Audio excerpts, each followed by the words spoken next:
Hello, good morning. Um, sa akin ngayon, good afternoon, hapon ngayong um, binibideo ko ang aking sarili. Ah, parang parang ano yun, ano? Binibideo ko ang aking sarili. No, no. Anyways, erase. So, well, anyways, afternoon nga dito at we're gonna study more on Revelation, yung mga sulat ng ating Panginoon sa mga iglesia noon, iglesia sa buong kasaysayan ng iglesia at mga sulat sa mga iglesia ngayon. They're all applicable in the whole kabuuan ng kasaysayan ng iglesia ng ating Panginoon. So, ngayong umagang ito will be in Revelation chapter 3 verses 7 to 13. Okay? Pahayag, chapter 3, nakalimutan ko na versikulo at 7 to 13 nga kasing chapter. Nakalimutan ko sorry, matwa. Nakalimutan ko yung chapter, pero versikulo yung verse na So, chapter 3, verses 7 to 13. Ang title natin is Faithful Until We See Jesus. Manatiling tapat hanggang makita ang ating Panginoon or makapiling ang ating Panginoon. So, before we start, let's pray. Father, maraming salamat po sa oras na ito na again, mapag-aaralan namin ang inyong salita. Maraming salamat po sa inyong salita, O Lord, na gumagabay sa aming mga buhay, O Lord. Ito ang dalangin ko ay manatili sa aming mga puso, sa aming mga kaisipan, O Lord, ang inyong mga salita para magamit namin sa pang-araw-araw na buhay namin, na maging saksi kami para sa inyo, Lord, para sa inyong pangalan, O Lord, na hindi namin ipagkakaila ang inyong pangalan kailan magpakailanman, O Lord, hanggang ngang makita namin kayo. So, bigyan nyo kami ng kalakasan, O Lord, karunungan man, O Lord, para mamuhay ng banal para sa inyo, para sa inyong pangalan, O Lord. So, salamat po, Panginoong Jesus. Buksan nyo ang aming pandinig ngayong umaga, O Lord, ang aming kaisipan ng aming puso, lalong-lalo na, Lord, sa inyong salita. Salamat po, Panginoong Jesus. We love you and we praise you in Jesus' name. Amen. Amen. Okay. So, Revelation. Ito ang ika-anim na sulat ni Apostol Juan sa mga Kristiyano sa Philadelphia. Okay? Ika-anim na ang Philadelphia.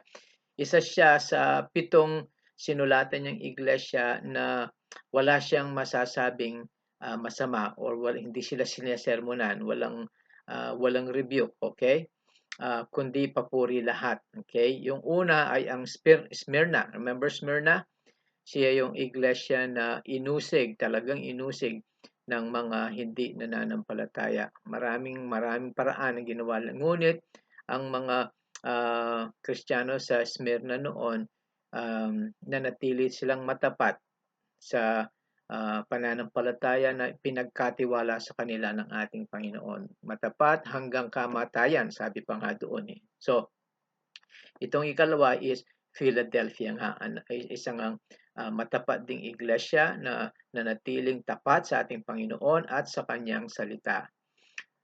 Pinaniniwalaan na itong panahon ng church history ito, like I said, sa kabuuan ng kasaysayan ng iglesia, ito ang panahon na binigyang oportunidad para mag-evangelize o ihayag ang kaligtasan, ang ebanghelyo ng ating Panginoon, kaligtasan na nagmumula sa ating Panginoong Hesus. Ito ang panahon na maraming misyonaryo na naghahayag nga ng kaligtasan sa pamamagitan ng kagandahang loob ng biyaya or pananampalataya sa ating Panginoong Hesus. Marami, pero ngayon nakakalungkot mang sabihin is that hindi na ngayon ito. Kokonti na lamang ang mga missionaryong lumalabas ngayon or naghahayag ng tunay, okay? Ng tunay na ebanghelyo. Marami Nakakalungkot din is marami yung mga peke, yung mga bulaan na nagtuturo ng ibang ebanghelyo, Ang Amerika nga, who once, noon, marami ang mga misyonaryong pinalalabas sa Amerika, sa iba't ibang mga bansa, naghahayag ng ebanghelyo. Ngayon, hindi na. I've been back here for ilang taon na, Actually, magpo 4 years na ako sa next month. Next month, 4 years na. Ang bilis, So, sa 4 years na yon nakikita ko na ang Amerika sa karamihan sa Amerika ngayon is tinalikuran na ang ating Panginoong Hesus. Hindi na katulad noon, noong unang panahon dito makadiyos ang mga tao, Actually, ang constitution nila dito sinulat ng mga Kristiyano, mga nananampalataya ang nagsulat ng constitution nila dito. Kaya sa constitution dito marami yung about God, yung mga tamang gawain. Pero ngayon, pinapalitan na yun at ewan ko, again, hindi na bansa, hindi na bansang Kristiyano ngayon ang Amerika. It's ang mga laws dito, labag na sa ating Diyos. Marami pa, okay? Well, let's not talk about that. But in general, ang America has turned its back on Jesus, okay? We're praying for revival, But itong paghahayag ng ebanghelyo, this is still something that we need to know. Kailangan pa rin natin gawin ito dahil marami pa ang mga tao na kailangan yung kaligtasan na dulot ng ating Panginoon, right? So, alam ko lahat tayo mayroong mga mahal sa buhay, mga kaibigan, kamag-anak, katrabaho, ano pa man na kailangan ang ating Panginoon, right? So, it's that open door na sinasabi dito sa ating pag-aaral. So as we start sa verse 7 ng chapter 3, pahayag, sabi niya dito, sumulat ka sa anghel ng iglesia sa Philadelphia, ako ang banal at totoo. Ako ang may hawak ng susi ni David na nagbubukas at walang makakapagsara nito. Nagsasara ako at walang makakapagbukas nito. See? And to the angel of the church in Philadelphia write, this thing says he who is holy, he who is true, he who has the key of David, he who opens and no one shuts, and shuts and no one opens. So, ang description ng ating Panginoon sa kanyang sarili dito, yung first 5 churches na sinulatan niya, ang mga description niya binigay dito ay kinuha doon sa pangitain ni John sa chapter 1. Okay, sa unang chapter dito, merong yung 7 lampstand, lagayan ng kandila or ilawan. Meron silang yung vision na nakita ni Juan, ni Apostol Juan na nasa kalagitnaan, right? At iba-ibang mga description ang ibinigay ng ating Panginoon doon patungkol sa kanya. So yun sa first 5 churches doon kinuha, pero dito sa Philadelphia iba. Hindi niya kinuha doon nga sa pangitain sa chapter 1. Ang kanyang description sa sarili niya dito is taken from the Old Testament. Okay? Sa lumang tipan makikita itong mga description niyang ito. At papakita na sinasabi niya siya ang Diyos. Siya si Jehovah. Siya si Yahweh. Okay? So, tingnan natin yung una is Jesus said, He is holy and true. Right? Ako ang banal at totoo, sabi niya. Old Testament, ang daming, I'll give you a few verses, okay? Pero we can't read them dahil sa oras natin. But write them down at tingnan nyo na repeatedly, paulit-ulit na ang title na banal or ang isang banal ay patungkol kay Jehovah, ang Diyos ng Israel. Okay? Ang banal ng Israel, sabi. So, if you can write this down, kung nagtitake kayo ng notes, just to see, okay? Just to see. Sa 2 Kings 19 verse 22, Job chapter 6 verse 10, Psalm chapter 71 verse 22, chapter 78 verse 41, Psalm pa rin din yun. Sa Isaiah chapter 6 verse 3, chapter 43 verse 15, chapter 54 verse 5, Habakkuk chapter 3 verse 3. At dito pa man, we'll get there sa chapter 4 ng pahayag. We'll see there yung pangitain sa langit na ang mga anghel ay sumasamba sa ating Diyos, ating Panginoon. At ano ang kanilang dinedeklara? Banal, banal, banal ang Diyos, ang makapangyarihang Diyos. Holy, holy, holy is the Lord God Almighty. Okay? Makikita natin yun when we get to chapter 4. Pero all this, at iilan lang yun, okay? Holy One of Israel, the Holy One, is that sinasabi ni Jesus is siya ay Diyos. Siya ang Diyos. Okay? So, isa na yun. And then he also said, siya ang totoo. Totoo meaning tunay, genuine. Okay? Siya ay tunay sa lahat ng kanyang pagkatao. Siya ay tunay sa lahat ng kanyang pagkadiyos. Siya ang tunay at buhay na Diyos. Right? He is the true and living God. Siya ang kabuuan ng katotohanan. Sabi pa niya sa John chapter 14 verse 6. Dapat alam nating lahat ito, right?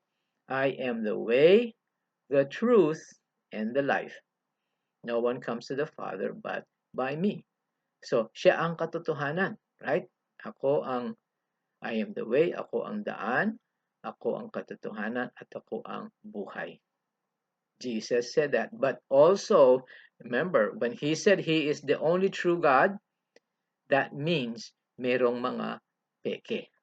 Right? Kaya sinasabi niya, ako ang tunay. Okay? So, maraming peke. At alam natin, maraming peke. May maraming peke dyan sa Pilipinas.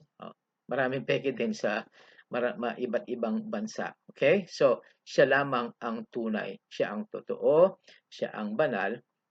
At sabi pa niya, ako ang may hawak ng susi ni David na nagbubukas at walang makapagsasara o makakapagsara.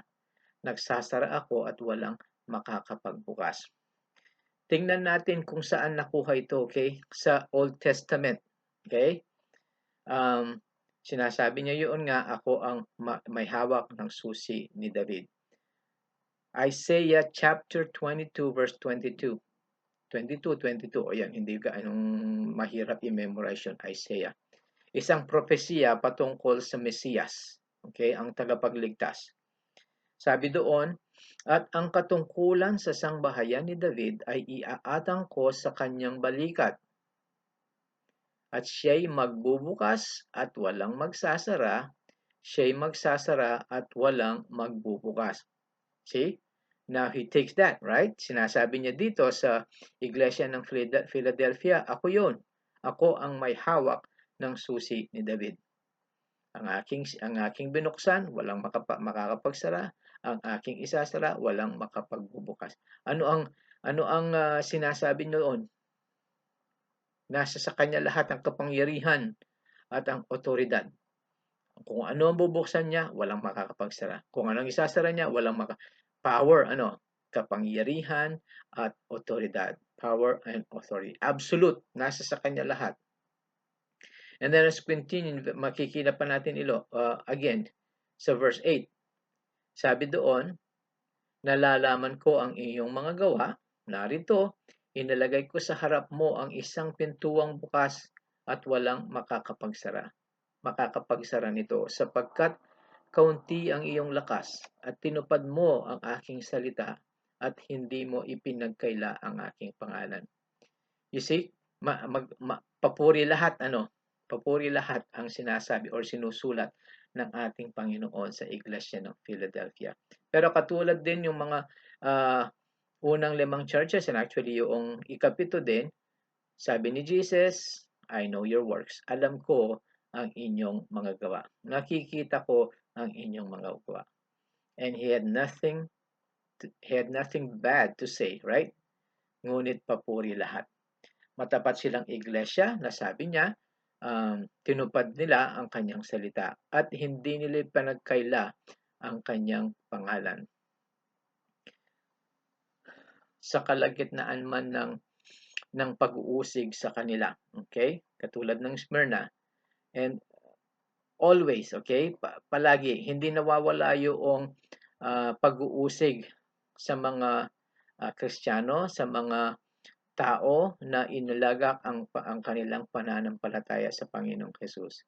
Sabi ni Jesus, kung ako ay inusig nila, sabi, uusigin din yung mga sumusunod sa Kanya, yung mga tumutupad sa Kanyang salita, right?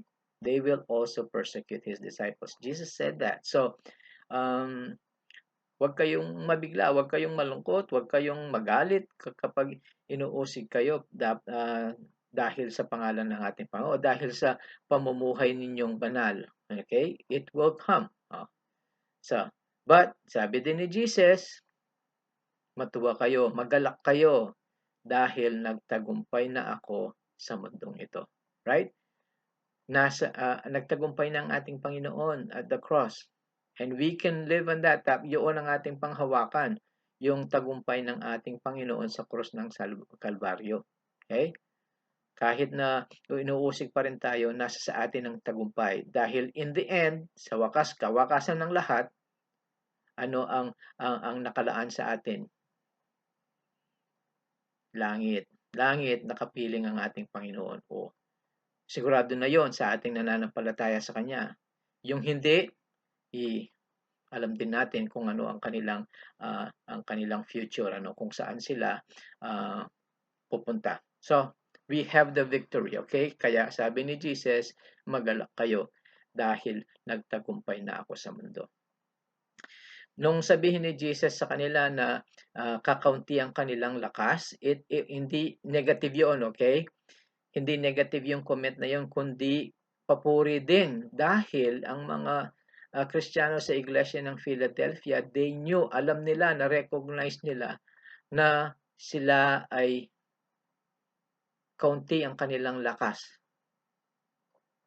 kung wala si Jesus sa kanila. Right? They were weak without Jesus. Alam nila yun.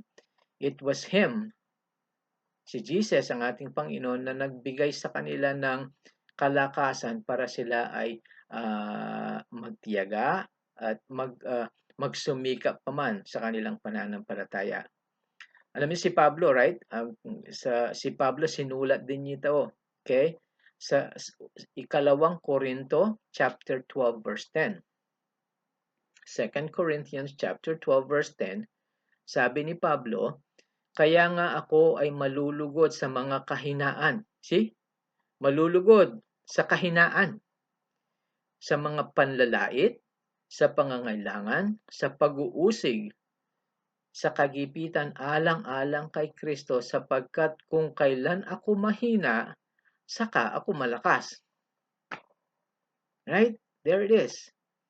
Ang sabi ni Pablo, kung kailan siya mahina, doon siya malakas.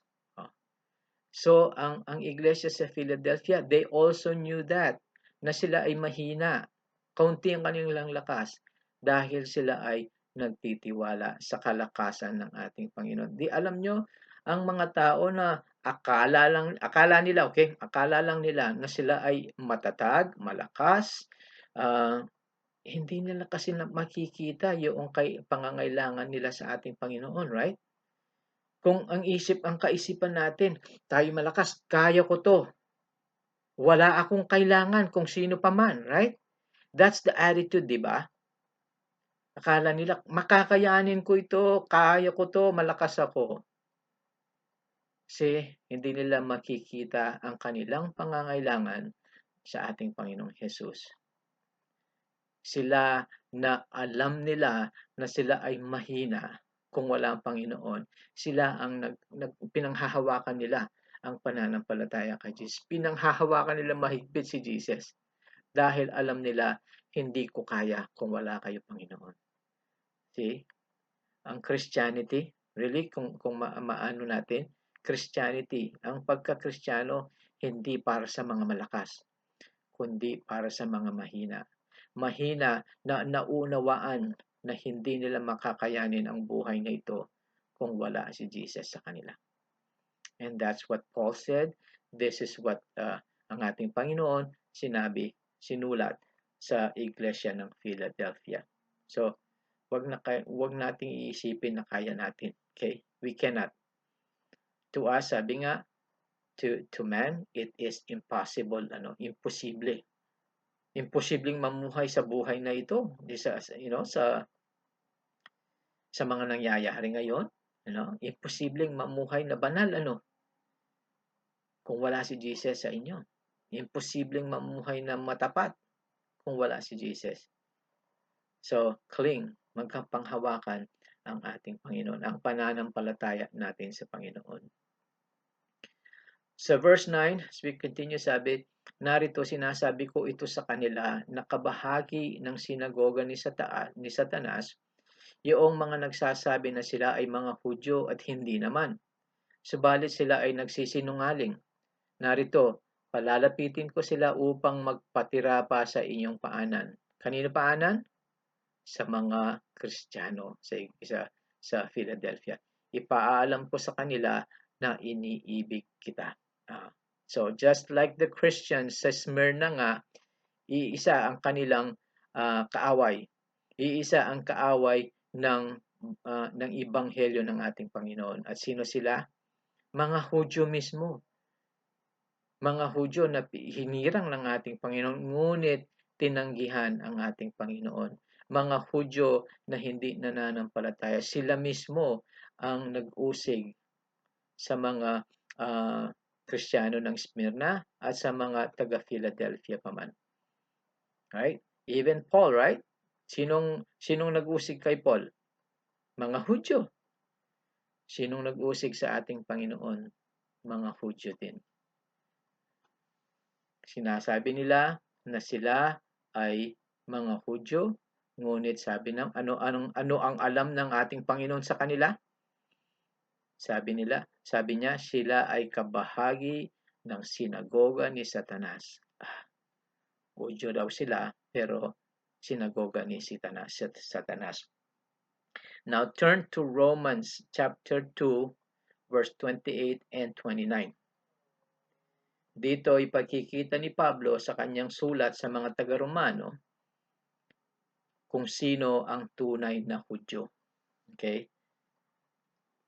Sabi, Romans chapter 2 verse 28, ito ay sapagkat siya na sa panlabas na anyo ay Hudyo, ay hindi tunay na Hudyo, maging ang pagtutuli sa panlabas na laman ay hindi tunay na pagtutuli.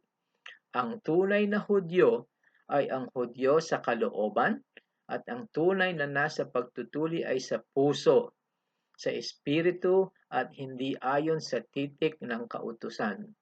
Ang papuri sa kanya ay hindi mula sa tao, kundi mula sa Diyos. There you go. Yung mga Hudyo na hindi nananampalataya, kaaway ng ebanghelyo ng ating Panginoon. Hudyo nga sila sa kanilang lahi. Hudyo sila sa kanilang kultura. Pati ng seremonyas nilang ang pagtutuli. Pero spiritually, sila ay sinagoga ni Satanas, sabi ng ating Panginoon. Okay? Lahat ng kanilang pinaniniwalaan, sinasampalatayanan, kung sino sila ay kasinungalingan lahat. At sila ay ihahumble, ibababa sila ng ating Panginoon na naghahambog, prideful, nagmamalaki na sila raw ang hinirang ng sila ang lahing hinirang ng ating Panginoon. Ngunit hindi naman. Dahil ang kanilang puso ay marumi, madilim, dahil tinanggihan nila ang ating Panginoon. Ngunit sino ang sabi ng ating Panginoon? Kanino sila magpapatira pa? At sino ang sinabi ng Panginoon na iniibig niya? Yung mga nananampalataya sa Kanya. Sila lamang. Sila ang tunay na hinirang ng ating Panginoon. Hudyo man o hentil man. Okay? Kung nananampalataya sa Panginoong Jesus, sila ngayon ang hinirang. Sila ang pupuntang lalangit. Sila ang tunay na sinagoga ng ating Diyos.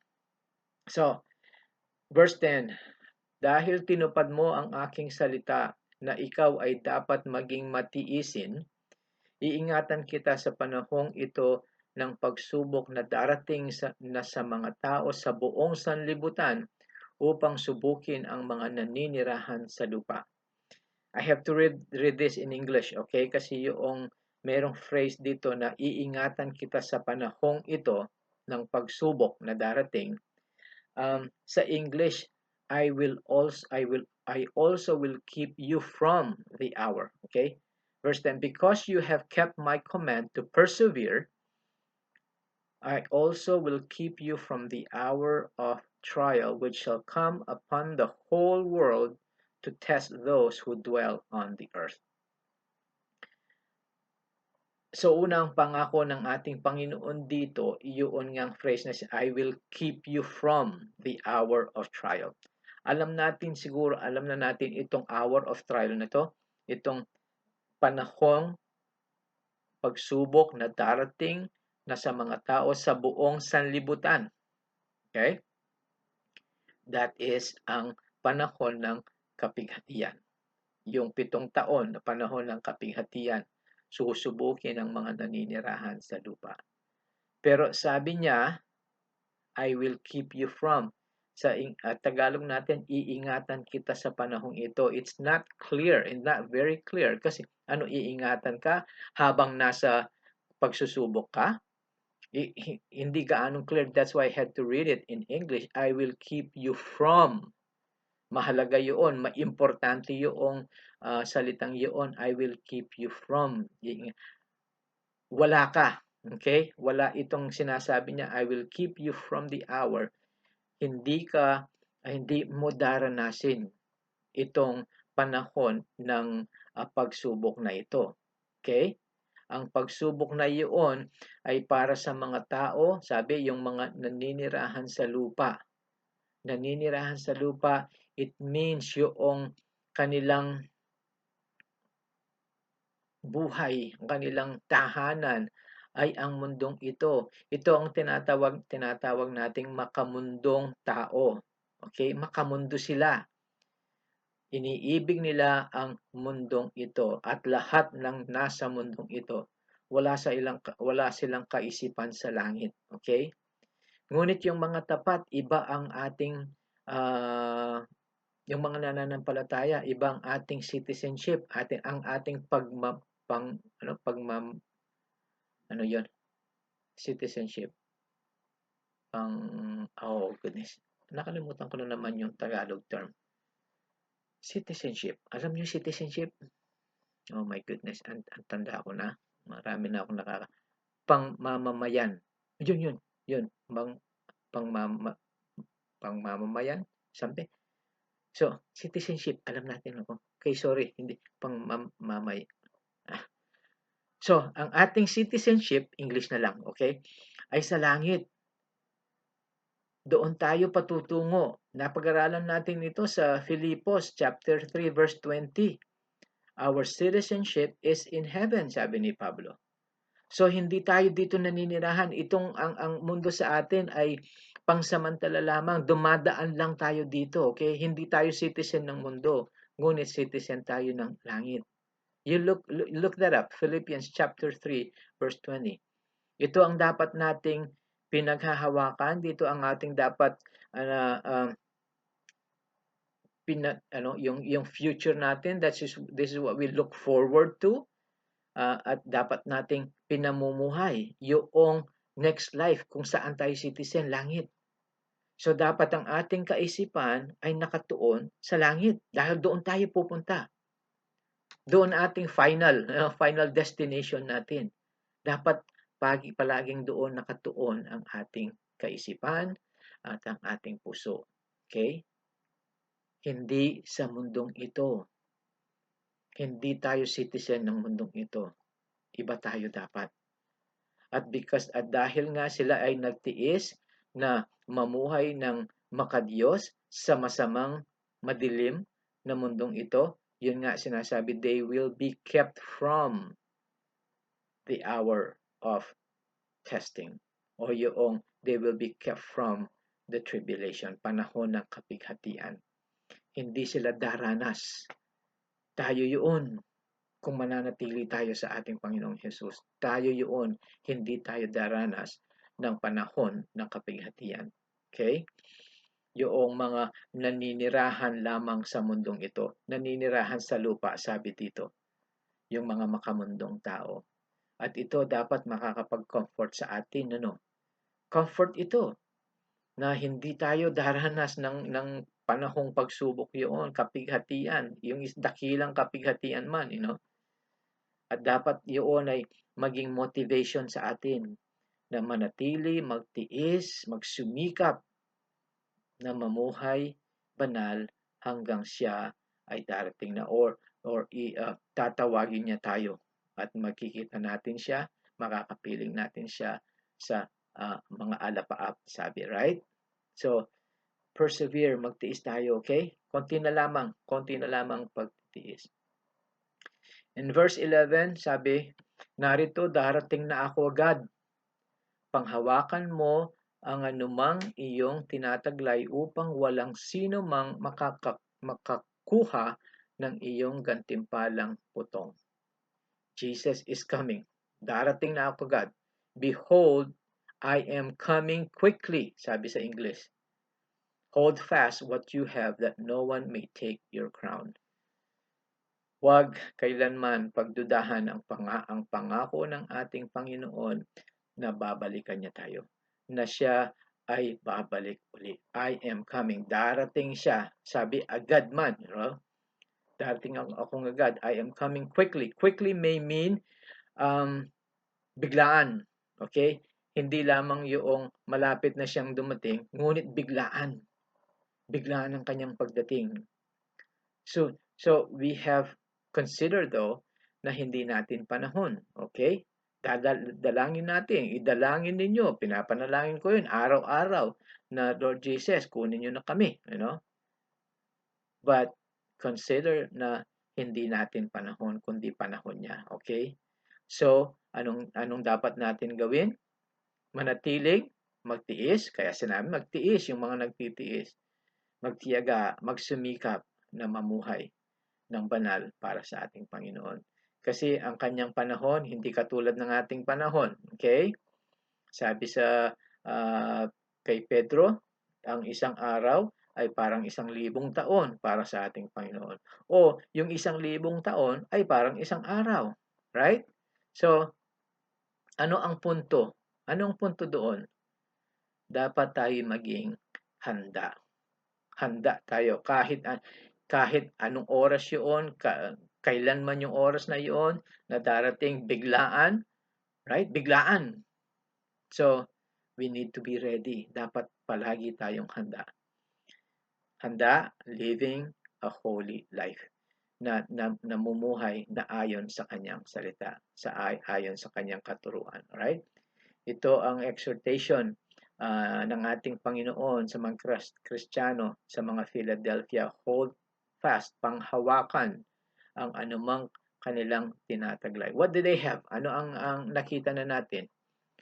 Merong silang bukas na pintuan para para ihayag ang ebanghelyo ng ating Panginoon. Meron silang, sabi, kalakasan, mahina, ano ba yung, let me go back there. Okay, hold on.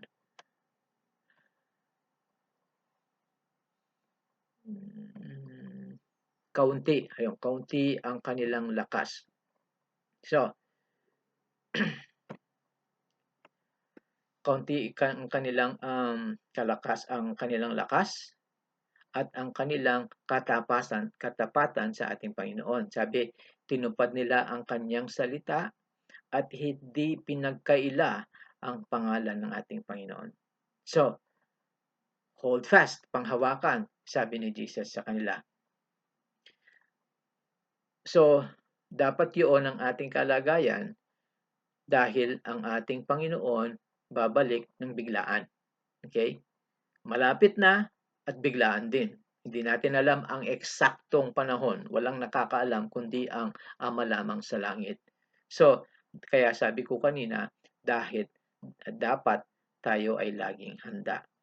So, tanong natin ngayon is that ang mga katangian bang ito nasa sa ating church?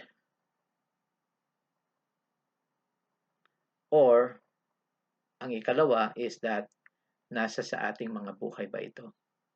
Una is we have the open door. Sinabi ng ating Panginoon, bukas ang pintuan ng paghahayag ng ebanghelyo ng ating Panginoon. We all have the opportunity, right? Lahat tayo merong opportunity na i-share, ibahagi ang ating Panginoon at ang kaligtasan na kanyang ino-offer.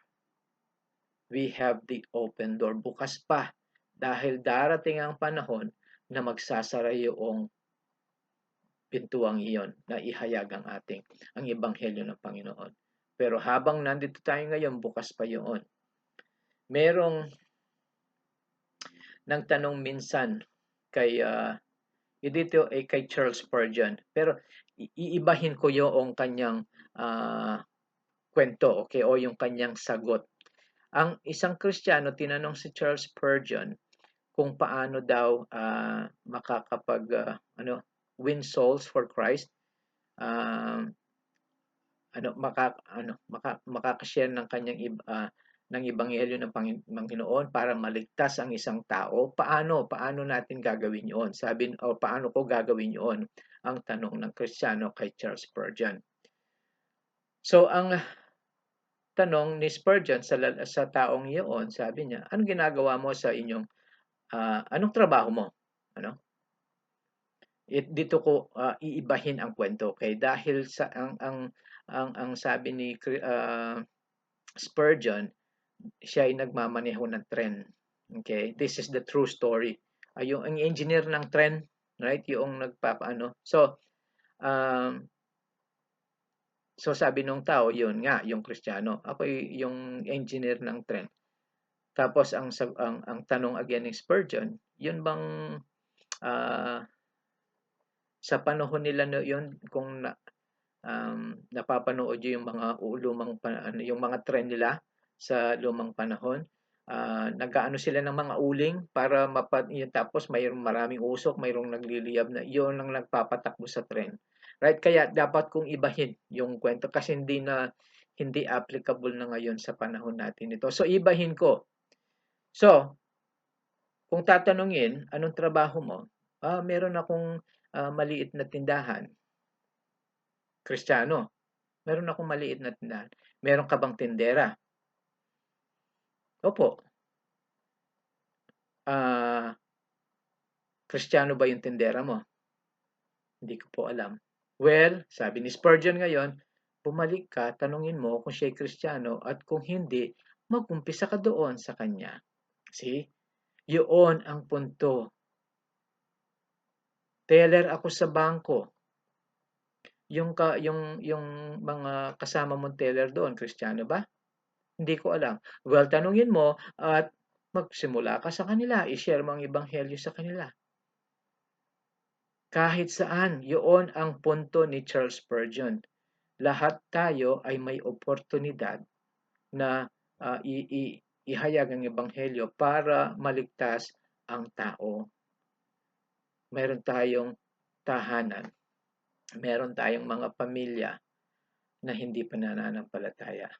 Mga kapitbahay, yung neighborhood natin diyan. Sa ating mga trabaho, tanungin sino, Kristiyano ba? Nananampalataya ba?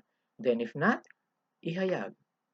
Mga palengke, tindahan, ang daming oportunidad, open door, bukas na pintuan para sa ating lahat na opportunity to share Jesus Christ and give them the hope of salvation. Okay? Take that opportunity kung saan man yun, kung sino man yun, kunin natin, panghawakan yung oportunidad na yun. and then pray. That the Holy Spirit ang maglilid sa inyo. Hindi kayo, okay? Hindi tayo, kundi ang banal na Espiritu. Siya ang magbibigay ng mga salita sa atin para i-share ang ating Panginoon. And then secondly doon, wag nating iisipin na kaya natin sa ating sarili. Dapat mahina lang tayo, okay? Mahina lang tayo. Si Jesus ang malakas. So, trust in Jesus. Keep relying on Jesus. At meron din tayong opportunity na hindi natin ipagkakaila ang kanyang pangalan. Paano natin pinagkakaila ang pangalan ng ating Panginoon? Di ba maraming mga tao na sinasabing Kristiyano sila? Right? Pero tunay ba? Pinagkakaila nila ang pangalan ng Panginoon dahil sa kanilang pamumuhay. Right? Ang daming nagsasabi na Kristiyano ako, nag-church ako, nagko-communion ako, nangungumpisal ako, nagbibigay ako. Kristiyano ako. Naniniwala ako kay Jesus na siya ang anak ng Diyos. Pero makikita natin sa buhay na hindi tunay ang kanilang pananampalataya. Right? So to us, kung tunay nga, dapat nakikita sa ating buhay. Kapag hindi nakikita, yun ang daan ng pagkakaila sa pangalan ng ating Panginoon. Sinasabing Kristiyano, pero hindi naman nakikita sa buhay. That's how we deny our Jesus. So, huwag natin ganin yun. Let us be like yung mga Kristiyano sa Philadelphia na pinanghawakan, hindi pinagkaila ang pangalan ng Panginoon. Okay, nag-overtime tayo. Okay, so let's move quickly. Ano ang reward? Ano ang gantimpala ng mga nagtatagumpay? Yung magagawa lahat yun. Okay? Sabi sa verse 12, ang magtatagumpay ay gagawin kong isang haligi sa banal na dako ng aking Diyos. Siya ay hindi nalalabas kailanman. Isusulat ko sa kanya ang pangalan ng aking Diyos at ang pangalan ng lungsod ng aking Diyos, ang bagong Jerusalem na bumababang galit sa langit mula sa aking Diyos. Isusulat ko sa kanya ang bago kong pangalan. Ang may pandinig ay makinig sa sinasabi ng Espiritu sa mga iglesia. So, ang magtatagumpay, yung palaging nananampalataya sa Panginoon, pinanghahawakan yung mga pinagkaloob niya sa atin, yung pananampalataya nga, yung namumuhay ng banal para sa Kanya, yung nagre-rely sa Kanya, nagdidepende sa Kanya, all of those, siya ang magtatagumpay. At sabi dito, gagawin kong isang haligi sa banal na dako ng aking Diyos. Haligi, simbolo ng katatagan. Right? Katatagan at kalakasan. Di ba sa mga gusali, aling parte ng gusali ang nagbibigay katatagan sa gusali? Yung haligi. Kaya nga nakikita natin, karamihan, kapag mayroong earthquake o mayroong sakuna o ano paman, anong nalalabi na lamang sa mga gusali? Haligi lamang. Yung buong building halos wala na, giba na. Pero yung mga haligi nandun pa, That's what gives us stability. Yun nga, katatagan sa kaharian ng Diyos. Ang mga magtatagumpay, okay? Hindi na siya lalabas, sabi. Speaks of permanent. Ano na yun? Permanency, hanggang-hangga. Wala nang katapusan na hindi na tayo lalabas sa kaharian ng ating Diyos. Okay? And then, yun nga, overcomer, ang pangako sa atin, ang ating gantimpala ay katatagan at permanency ang ating lugar sa langit, which is supported by the following promise na sasabihin ng ang ating Panginoon, isusulat niya sa atin sa mga mananatiling matapat sa Kanya, isusulat niya ang pangalan ng Diyos sa Kanya, ang pangalan ng bagong Jerusalem, at ang bagong pangalan ng ating Panginoon. Hindi ko alam kung ano yon. We'll find out. At ano ang simbolo noon? Speaks of ownership. nasa sa Kanya tayo. Pag-aari niya tayo. Kapag inilagay yung stamp na yun, yung pangalan sa atin, ewan ko kung saan niya ilalagay, kung paano niya gagawin yun. Hindi ko alam. Pero ilalagay niya yun na sinasabi sa atin, you are mine. Pag-aari niya tayo. Isn't that great? You know, right? Kanino niyo gustong maging pag-aari niya? 'Di ba sa ating Panginoon, no?